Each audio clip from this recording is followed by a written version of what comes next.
ከ10 ዓመት በፊት ኢትዮጵያ ውስጥ $1 በባንክ ይመነዘር የነበረው 23 ብር ነበር። መንግስት የብር የመግዛት ዋጋን በ15 በመቶ አዳክሜያለሁ ሲል $1 በ2010 መጨረሻ ላይ ወደ 27 ብር ከፍ አለ። በወቅቱም ከተማ ውስጥ ጫጫታ ፈጥሮም ነበር። በጥቁር ገበያ የነበረው የውጭ ምንዛሬ ከዚህ በእጅጉ የሚልቅም ነበር። ከ10 ዓመት በፊት ኢትዮጵያ ውስጥ 1 ሊትር ቤንዚን 18 ብር ይሸጥም ነበር። ናፍጣ ደግሞ 16 ብር በማደያዎች ሲሸጥ እንደነበር መረጃዎች ያሳያሉ። ሰላም የዴሊ ፎረም ቤተሰቦች፣ በዚህ ጊዜ 1 ኪሎ ስኳር 18 ብር ይሸጥ ነበር። 1 ኪሎ ቡና 80 ብር፣ 1 ኪሎ ስጋ ደግሞ 200 ብር ቢበዛ ይሸጥ እንደነበር መረጃዎች ያሳያሉ። ሌሎች አሃዛዊ መረጃዎች እንመልከት። ከ10 ዓመት በፊት አንድ በየአይነት ከ30 ብር ጀምሮ ይሸጥም ነበር። የበግ ቅቅል፣ ጥብስ ያሉ ምግቦች ደግሞ ከ60 እስከ 120 ብር ድረስ አዲስ አበባ ውስጥ ይሸጡ ነበር። በዚህ ጊዜ ደሞዝ አነስተኛ የሆነ ሰው በ500 ብር ጥሩ ዶሮ ገዝቶ ለዚህም የሚያስፈልጉት ግብዓት ከ1 ኪሎ ተጨማሪ ስጋ ጋር ሸምቶ ባሉን ቢያንስ በሰላም እንዲያሳልፍ ያስችለውም ነበር። በዚህ ወቅት የነበረው የታክሲ ዋጋ ብናይም አጭር ርቀት 1 ብር ከ50 ሳንቲም፣ መካከለኛ ርቀት ከ2 ብር ከ50 ሳንቲም እስከ 3 ብር ከ50 ሳንቲም፣ ረጅም ርቀት 5 ብር ከ50 ሳንቲም ነበር። ለምሳሌነትም ከመገናኛ ወደ ቃሊቲ፣ ከመገናኛ አየር ጤና አንበሳ አውቶቡስ ዋጋ 1 ብር እስከ 1 ብር ከ50፣ ለአጭር ርቀቶች ረጅም ርቀት ቢበዛ እስከ 3 ብር ድረስም ነበር። ከ10 ዓመት በፊት አንድ ሰው 100 ብር ቢኖረው ምሳውን በልቶ የፈለገበት የአዲስ አበባ ስፍራ ደርሶ ቤቱ ከተመለሰ በኋላ ራቱን ይበላና መልስ ነበረው ማለት ነው። መረጃዎችን ስናገላበጥ መንግስት ባለፉት 10 ዓመታት ኢትዮጵያ ውስጥ ታይቶ የማይታይ እድገት መመዝገቡን በተደጋጋሚ ሲናገር ይደመጣል። የዋጋ ግሽበቱም ወደ ነጠላ አሃዝ ወርዷል፣ የኑሮ ውድነቱ ቀንሷል፣ የዜጎች ህይወትም እየተስተካከለ ነው ሲልም በተደጋጋሚ ይደመጣል። ባለፈው ጊዜ የደሞዝ ጭማሪ አድርጎ የነበረ ሲሆን ይህም ተጨማሪ በታሪክ ትልቁ ነው፣ የሰው ህይወትም አማን በአማን አድርገናል ይላል የመንግስት ሹማምንት። እውነት ነው፣ የመንግስት የደሞዝ ማስተካከያ አድርጓል። ለምሳሌነትም የመጀመሪያ ዲግሪ ያለው ሰው ከዚህ ቀደም ሲቀጠር የከፈለው የነበረው 3934 ብር ወደ 10000 ብር ከፍ አድርጎታል። ታክስ ሳይቆረጥ ማለት ነው። ዝቅተኛ በመንግስት መስሪያ ቤት የሚከፈለው ደሞዝ ወደ 6000 ብር አካባቢ አድጓል። ይህም የሚካድ ሀቅ አይደለም። ጠቅላይ ሚኒስትር አብይ አህመድ በተለያዩ ጊዜያት ባደረጉት የፓርላማ ንግግር ሆነ በሌሎች ማብራሪያቸው ላይ መንግስት የኑሮ ውድነቱን እየቀነሰ መሆኑን ያስረዳሉ። ሀገሪቱ እጅግ እያደገች ነው፣ የሰዎች የኑሮ ሁኔታም እየተቀየረ ነው ሲሉም ይደመጣሉ። ይህ ሀሳብ በሚኒስትሮቻቸውም ሲቀነቀን ይሰማል። የአዲስ አበባ ከንቲባ አዳነች አቤቤ በተደጋጋሚም ከተማ ውስጥ በዜጎች ላይ ጥሩ እድገት እንዳለ ሲናገሩም ይደመጣሉ። ኑሮውም እየቀለለ ነው በማለትም ይናገራሉ። እውነት ይህ ነገር እውነት ይሆን ወይ? መረጃዎችን ምስቲን ፈተሽ። ከዓመት በፊት $1 23 ብር የነበረ ሲሆን አሁን ደግሞ $1 በባንኮች ቢለያይም ከ155 ብር ጀምሮ ይመነዘራል። ይህም ማለት የብር የመግዛት አቅም በ133 ብር አሽቆልቁሏል። ከዚህ ቀደም 1 ሊትር ቤንዚን 18 ብር የነበረ ሲሆን ናፍጣ ደግሞ 16 ብር ነበር። በአሁኑ ወቅት ገበያ መሰረት 1 ሊትር ቤንዚን 150 ብር አካባቢ ሲሆን 1 ሊትር ናፍጣ ደግሞ 170 ብር አካባቢ ነው። ከዚህ ቀደም የታክሲ ትንሹ መነሻ ዋጋ 1 ብር ከ50 ሳንቲም ነበር። ዛሬ ግን የታክሲ የትንሹ ዋጋ 20 ብር ተደርጓል። በ10 ብር 10 ባለ 100 ግራም ዳቦ መግዛት ይቻልም ነበር ወቅቱ። አሁን በ10 ብር አንድ ዳቦ መግዛት አይቻልም። 2 ብር ከ50 ሳንቲም ድረስ ተጨማሪ መክፈል ይጠይቃል። ከ10 ዓመት በፊት የነበረው የ1 ኪሎ ቡና ዋጋ አሁን 1500 ብር ከፍ ብሏል። እስከ 1500 ብር ድረስም እንደሚደርስ መረጃዎች ያሳያሉ። ስኳር አሁን አዲስ አበባ ውስጥ ማግኘት ከባድ ነው።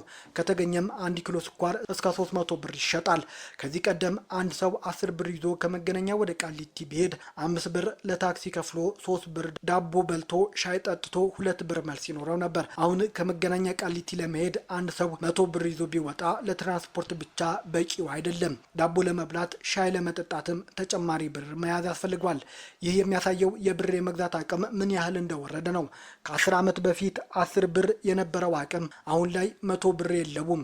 መንግስት በየጊዜው ኢኮኖሚ አድጓል፣ የዜጎች ኑሮ ተሻሽሏል የሚለው ፕሮፓጋንዳ ወደ ህብረተሰቡ ኪስ ሲወርድም አይታይም። ከዓመታት በፊት ከአዲስ አበባ ወደ የትኛውም የሀገሪቱ አካባቢዎች በምሽትም ሆነ በቀን መሄድ አያስፈራም ነበር። በተለምዶ የቃጢራ ጉዞ እየተባለ ተማሪዎች ወደ ዩኒቨርሲቲ ለመሄድ የምሽት ጉዞ ጉዞን ይመርጡም ነበር። ዛሬ ግን ከ12 ሰዓት ከምሽቱ በኋላ አዲስ አበባን ለቆ 1 ኪሎ ሜትር መጓዝ አይቻልም። እንኳንስ ግለሰብ የመንግስት ሹማምንት በአጀብ የሚሞክሩት ማሳብ አይደለም። ምክንያቱ ደግሞ አጋቾች ሀገሪቱ ውስጥ እየተንሰራፉ ነው። ወደ ኢኮኖሚ ጉዳያችን ስንመለስ ከዚህ ቀደም 1 ኪሎ ስጋ አዲስ አበባ ውስጥ ለመመገብ ይጠየቅ የነበረው ቢበዛ እስከ 200 ብር ድረስ ነበር። ለዛውም የተሻለ ቦታ ተፈልጎ። ዛሬ ግን አነስተኛ ስጋ ዋጋ አዲስ አበባ ውስጥ 1500 ብር ነው። ጥራቱ የጠበቀና ደህና ቦታ ስጋ ለመመገብ ቢያንስ እስከ 5000 ብር ድረስ ኪስ ላይ ለመያዝ ያስገድዳል። እንዲህም ጾም ሲመጣ ከ10 ዓመት በፊት አንድ በየአይነት ምግብ ለመመገብ ይጠየቅ የነበረው ዋጋ ከ20 እስከ 30 ብር ድረስ ነበር። አሁን አንድ በየአይነት ለመመገብ ቢያንስ በትንሹ እስከ 200 ብር ድረስ መያዝ ይጠይቃል።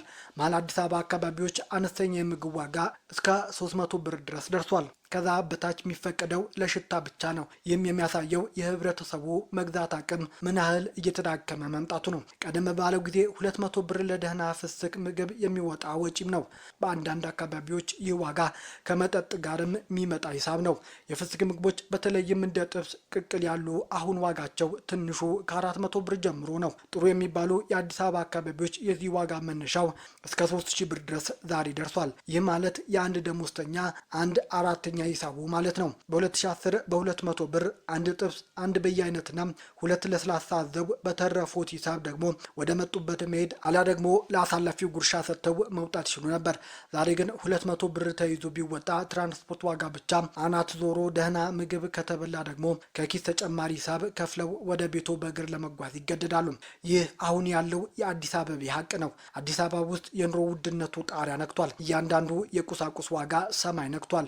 ይልቁኑ በደሞዝ ተቀጥሮ ለሚኖረው ህብረተሰብ የመኖር ያለመኖር ግብግቡ እጅግ ፈታኝ አድርጎታል። አዲስ አበባ ውስጥ በየጊዜው የቤት ኪራይ ዋጋ ይጨምራል። በታክሲዎች ላይ የሚጣለው ህገወጥ የዋጋ ጭማሪም፣ የምግብ ዋጋ ሊቀመስ ማለትና ሌሎችም ፈተናዎች በየቀኑ ነዋሪዎች የሚያጋጥማቸው እውነተኛ ፈተናዎች ናቸው። በአንድ ሰሞን በህዝብ ተወካዮች ምክር ቤት የፐብሊክ ዘርፉ ጋር በተደረገ ውይይት የመንግስት ሰራተኞች ምሳ ሰዓት በሃይማኖት ተቋማት ለማሳለፍ እየተገደዱ ነው የሚል ሪፖርትም ቀርቦ ነበር። ይህ ያደረገው ደግሞ ሰራተኞች የሚከፈላቸው ክፍያና የሚወጣው ወጪ አለመመጣጠን ስላለ ነው። በወቅቱ አንድ የምክር ቤት አባል ሰራተኛው ምሳ ሰዓት ምሳ ምን በላ ሲባል አስፋልት ለብ ለብ ሲልም ይመልሳል ሲሉም የችግሩ ክፋት ምን ያህል ጣራ እንደነካ አሳይተው ነበር። በሌላ በኩል ደግሞ የመንግስት ከፍተኛ ስራ ኃላፊዎች ኑሮ ቀሏቸዋል። በአንድ ከፍተኛ የመንግስት ሚኒስቴር መስሪያ ቤት ውስጥ ለአንድ ሹም ቢያንስ 4 ውድ መኪኖች ይቀመጥለታል። እነዚህ መኪኖች በሌላኛው ዓለም ከፍተኛ ተከፋይ ሰዎች ብቻ የሚያሽከረክሯቸው መኪኖች ሲሆኑ ኢትዮጵያ ውስጥ ግን የህዝብ አገልጋይ የሚባሉ የመንግስት ሹማምንት ነው እነዚህን መኪኖች የሚነዷቸው። ከዚህ ባለፈም በየጊዜው ለሚወደደው የኑሮ ችግር ምላሽ ሲሰጡ በተቃራኒው ኑሮ ረክሷል ነው ምላሻቸው። በእነሱ እይታ ኢትዮጵያ አበባለች። ነዋሪው እየኖረ ያለው በተመቸ ኑሮ ውደት ላይ ነው። ስለ ውድነት የሚያወራ ሰው እሱ የተወገዘና ጊዜው ያልገባው መንግስትን በጭፍን የመጥላት አባዜ ያለበት ሰው ነው ሲሉም ያጣጥሉታል። እውነታው ግን ቢመረመር ይህ ነው። አዲስ አበባ ውስጥ በደሞዝ ክፍያ ለመኖር የሚሞክር ሰው እሱ አስማተኛ ወይም ሌላ የማይታወቅ ገቢ ያለው ሰው ብቻ ነው የሚሆነው። ለአንድ ምግብ ከ200 ብር በላይ እያወጡ በአንድ ለትራንስፖርት ከ100 ብር በላይ እየከፈሉ በወር ለቤት ኪራይ 5000ና 6000 ብር እያወጡ ለምግብ ለሌላውም ወጪ በመቶዎች በቀን እየገበሩ እንዴት ነው በ7000ና በ8000 ብር ደሞዝ አዲስ አበባ ላይ ተንደላቆ መኖር የሚቻለው? ምላሹ እንዴትም ነው። የመንግስት ሰራተኛው ኪሱ አልሞላ ሲለው፣ ቤቱ ሲጎድልበት፣ ኑሮ ጀርባውን ስታዞርበት አይኑ አፍጦ ጥርሱን አግጦ ወደ ሌብነት ሲገባም ይታያል። እያንዳንዱ ለሚፈጽማት ስራ እጅ መንሻም ይጠይቃል። ይህ ነገር የሚማረው ደግሞ ከአለቆቹ ነው። በአንድ ሰሞን በአዲስ አበባ ከተማ አስተዳደር ስር ስራ አስፈጻሚ ሆነን ግለሰብ መንግስት ጉቦ ሲበላ ይደረስበታል። የከተማ አስተዳደሩም በሰራው ስራ የሚገባ ቅጣት ይሄ ነው ብሎም ወደ ለሚኩራ ክፍለ ከተማ የመሬት አስተዳደር ጽህፈት ቤት ኃላፊ አድርጎም ሾመዋል። ይህ ነገር ከ5 ዓመት በፊት የተፈጸመ እውነተኛ ታሪክ ነው። ከስር ያለው ሰራተኛም ይህንን በማየት እንደ ታላላቆቹ አቋራጭ መንገድ ለእድገቱም ለኑሮ ውድነቱም ለማምለጥ የህይወት ጉስቁልናው ጥያቄም ምላሽ ለመስጠትም ይገደዳል። ከ10 ዓመት በፊት 5 ሊትር ዘይት አዲስ አበባ ውስጥ ይሸጥ የነበረው ከ150 እስከ 200 ብር ድረስም ነበር። ዛሬ ግን እስከ 2500 ብር ድረስ ዘይት እየተሸጠ ነው። አንድ አባወራ ወይም እማወራ ከ10 ዓመት በፊት የወር አስቤዛ ለመሸመት 500 ብር ይዛ ከወጣች ያሻትን ገበያ ገቢታ እንደ አቅሟ ጓዳዋን ትሞላም ነበር። ዛሬ ግን ዘይት 2000 ብር በገባበት፣ የበርበሬ ሽሮ ዋጋ ጣሪያ በነካበት፣ የሽንኩርት ቲማቲም ዋጋ ሊቀመስ ባለበት፣ እንደ ጤፍ ያሉ ምርቶች ገበያ ውስጥ አስፈሪ በሆኑበት በአሁኑ ወቅት 10,000 ብር ተይዞ ቢወጣ የሚሸመተው ሸመታ እንደው የቤት ቀዳዳን ለመሙላት ነው። ለዛውም ቀጣይ የደሞዝ ጊዜ እስከሚደርስ ድረስ ያለውን ጊዜ በብድር ለማሳለፍ ወስኑ። እናም መንግስት አበበናል፣ ሀገሪቱ ምርት ተርፏታል፣ ገበያውም ሞልቷል፣ ጓዳውም ሰላም ሆኗል የሚሉት የመንግስት ሹማምንት ከቤት መኪናቸው ወርደው ትንሽም ቢሆን የሰውን ችግር ማየት አለባቸው። ከ10 ዓመት በፊት 10 ብር ይዘው የነበረው ቁሳቁስ ዛሬ በትንሹ የሚገኘው 100 ብር ነው። እሱም ከተገኘ ነው። ታዲያ በምን መንገድ ይሆን ኑሮ የቀለለው? ለመንግስት ሹማምንት ጥያቄው ይህ ነው። የፌዴራል መንግስት ሰራተኞች ረቂቅ አዋጅን አስመልክቶ በፓርላማ በተደረገ ውይይት ላይ ስለ ኑሮ ውድነትና የዋጋ ንረት ስላስከተለው ፈተና አስተያየት ተሰጥቶም ነበር። አስተያየት ከሰጡት አንዱ የአዲስ አበባ ፐብሊክ ሰርቪስ የሰው ሀብት ልማት ቢሮ የቡድን መሪ የሆኑት አቶ አብርሃም ደግፌ ናቸው። የቡድን መሪው የሰራተኛው ህይወት እጅግ በሚያሳዝን ሁኔታ ላይ ይገኛል ያሉት በምሳሌነት አስደግፈው እንዲህም ተናግረው ነበር። ከተማ አስተዳደር አንድ ከፍተኛ ባለሙያ ያልተጣራ ደሞዙ 9,056 ብር መሆኑን ጠቅሰዋል። ከዚህ ግብር ተከፍሎ በእጁ የሚደርሰው ገንዘብ አስልታችሁ ድረሱበት ሲሉም ለተሳታፊዎቹ ትተዋል። በኑሮ ውድነት ሳቢያ ሰራተኛው አንዳንድ ቢሮ ወጥተው ምሳ የሚበሉበት እንደሌላቸው በግልጽ የሚናገሩ እንዳሉም ጠቅሰዋል። ወራዊ ደሞዛቸው አላድረስ ያላቸው ሰራተኞች የምሳ ሰዓት በቤተ እምነት እንደሚያሳልፉም ነው እኚህ ኃላፊ የተናገሩት። በዚያው መድረክ ላይ የአዲስ አበባ ከተማ ደንብ ማስከበር ባለስልጣን የሰው ሀብት አስተዳደር ዳይሬክተር አቶ ሰለሞን ይልማ በሰጡት አስተያየትም በደሞዝ አነስተኝነት መሄጃ ያጡ ቢሮ ምቹ ሁኔታ አለ በሚል እየተደበቁ የሚያድሩ መኖራቸውን መጥቀሳቸውን የኑሮ ውድነቱ አስከፊ ገጽታ ቁልጭ አድርጎ የሚያሳይ ነው።